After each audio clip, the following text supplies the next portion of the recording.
The chili, since the chili already has a starch, and I'm going to take some couple of big, scoops, as you could say. I'm going to start very small. Now you could use a bigger pot. I'm just going to give you an example how to do this. All right. Let's start putting some over here now. Of the meat. All right. And I will now mix the meat as I pour it in. I still have to cook it, okay? As you see this, I'm just turning it on. I'm going to put it on top of the stove. Continuing a little bit at a time to making sure that in that you have it's covered. The meat is covered with chili. And I will continue a little bit at a time. All right. Just keep on turning. Now, I usually use a bigger pot to put the meat and the chili, but since you're just learning, it's better to take a little bit at a time here. Here you go. Now, since you could separate the days if you like, one day for doing chili, the next day making the meat. So you feel, or else you go have your friend do the chili and you do the meat, and make it a group for women. They want to learn. And I continue. Here you go. See that? It's really covering. Add a little bit more scoops of chili on top. And we continue. And keep on stirring this, making sure that it's not watery, just right. So the chili is the heart of the tamale. Yes, it is. Because the chili has the ingredients of the salt, cumin, oregano, and the fresh garlic. So you really don't need any salt on your meat. Okay, here you go. There you go. And you keep on doing it a little bit at a time, making sure that this chili is able to cover the meat. Look at that. Isn't it terrific? See how well it sort of penetrates the chili with the meat? Because, like I mentioned, the corn, because of the flour or the cornstarch that you put in there, it just thickens it up and it really grabs into the meat. You don't want watery meat. It just comes up. You want to make sure that the chili sticks to the meat. All right, look at that. Isn't that terrific? And continue. And keep on. There you go. See this? And those little happy faces, they really enjoy the cookies. Sometimes I make butter brittle candy. And of course, my friends, I might just give them a little bottle of champagne or sparkling apple cider. And eggnog time is coming, and we all have eggnog pie and become fat, then we get into a diet coming the next following year. All right. Okay, so you can see, now I'm going to put this on top of the burner. Make sure it's low because you don't want to burn it on the bottom. Okay, you just continue making sure that it's able to grab. Remember, everything's cooked. The chili's cooked, and so is the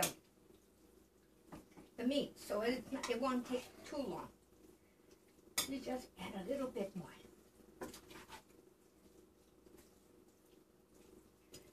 This wouldn't take no more than about 3 minutes. You could get yourself a pot bigger, but if you get a bigger pot, it's hard to dig in there, and you don't want to burn the bottom of it, because then they'll smell the burn. Okay, so as you can see, look at that, nice and moist. You really want the, excuse me, you really want your tamale about this size. You want it moist. You don't want dry tamales. You know how people have dry tamales? But look at how moist this is. See? Excellent. And I continue mixing, making sure that the chili is pasted on the meat. It's very tasty. I'm going to put black olives. Now, some people like black olives. Majority of people do like black olives. I put black olives on mine. Now, you don't have to put them in there if you want. It's up to the individual. Usually my granddaughters, I don't like black olives. But once they taste the black olives, just keep the black olives. There really is a taste to this. See how simple? This is only the filling. The next step will be the masa, and ready to wrap and ready to eat. That's not that difficult. It's just a little time consuming. But if you separate your days and, you know, you don't make it as much, you could do it in 2 days. That's it. Or you could do it in 1 day, you're doing 2 dozen. Now, the only reason it's taking me long because I'm making quite a bit of tamales. Otherwise, it doesn't take that long. Or you could have a friend do the chili, and another friend help you do the meat, and both they could do the meat and bring it in and put the chili and the meat together. This way you don't have to do the whole thing. One could buy the leaves, and what you guys might want to share into buying the masa. Now, masa is rather expensive, but I normally go to Diana's, where it's the cheapest. Usually it's about 85 cents, masa already done. It's prepared, and regular would be about 60-65 cents. And anyway, I usually fix it myself, and I'll show you what I'm going to do when I'm fixing the masa. Okay. It seems like, keep on, make sure you don't burn the bottom of it, just keep on moving. All right, it seems to be grabbing, see? You don't want to leave the top to this, because if you leave the top and forget, you burn the bottom of the meat and chili, okay? The ingredients, you don't want them burned, especially the meat. There you go. Look at how terrific this is. Oh, it's falling apart. Look at it. Ah, perfect. That's all you do with it, see? You see how well the chili is pasted on the meat? Now, if you don't want it hot, don't put those little red peppers, and just buy California and New Mexico. Make sure you put a little bit of chili and more water, then you won't have, the kids will be able to eat it. But I personally like them a little hot. People like them hot. There you go. And you don't have to put so many chilies like I do. I put about 4 different kinds, 4 or 5. If you wish, you could do 2. Just put California and New Mexico, and that's about it. As you can see now, it's quite done. And I have the olives. I think I'll take a little taste and see what it tastes like. Okay, let me see how we can do this.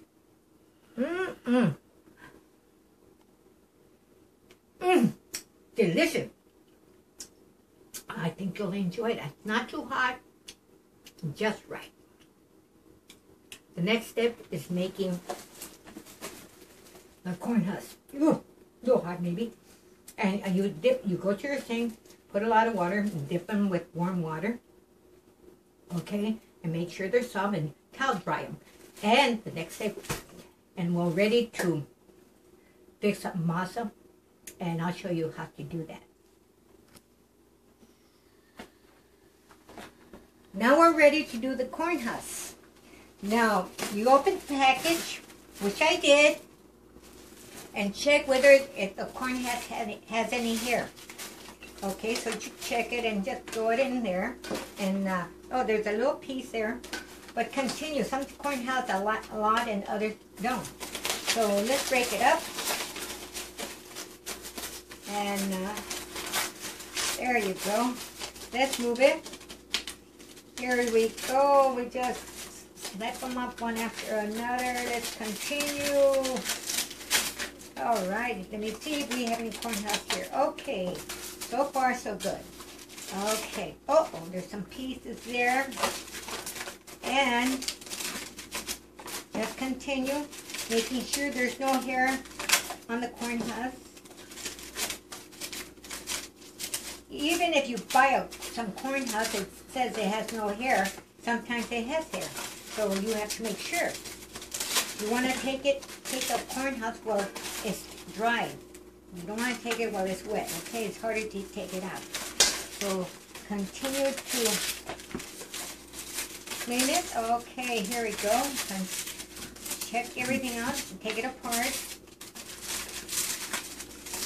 All right, and make sure there's no corn husk. Continue. There you go. Okay, there's a little piece. There, see? Okay, we want to take it out. And we will continue the procedure here. Now, you always have your girlfriends or your family do this while you're doing something else. You become a family friendly and getting to talk to each other, laugh, joke around, whatever your heart desires. Okay, once you check the corn husk, you still have to continue doing it. You go into your sink here, making sure there's hot water. You want it warm and hot, medium, in order to soften the corn husk. Okay, there you go. So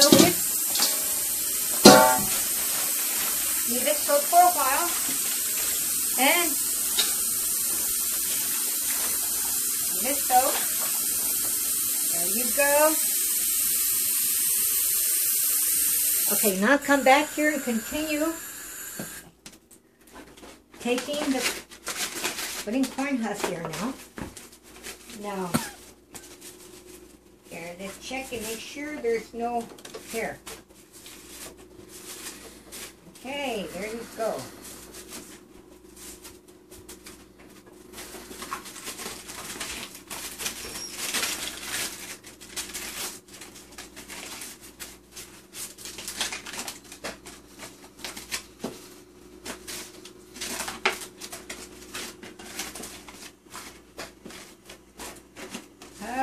Okay, almost there.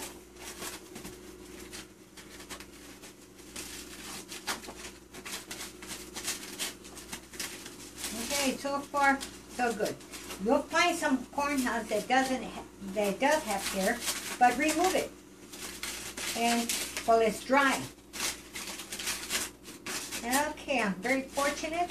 This one didn't really have any hair, but that doesn't always work. Sometimes it does. So you have to be aware of what's happening here. Okay. Let's see here. And, okay. Seems like we... Alright, let's put it down here now. And let's put more water in. Let it soak for a while. Hot, warm. Preferably hot if you can to soften it.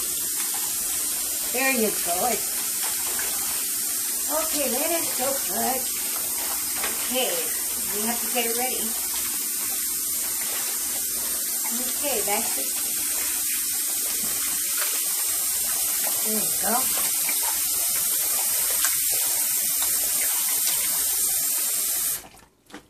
Okay. Just moving around, making sure that everything's taken care of. Okay, it seems to be pretty good now. I will now try to dry it. Towel dry it, that is. You just bring it up like this. Okay. And go like this. You just want to make sure that it's not so difficult, not so hard. If you wish, you could leave them there longer.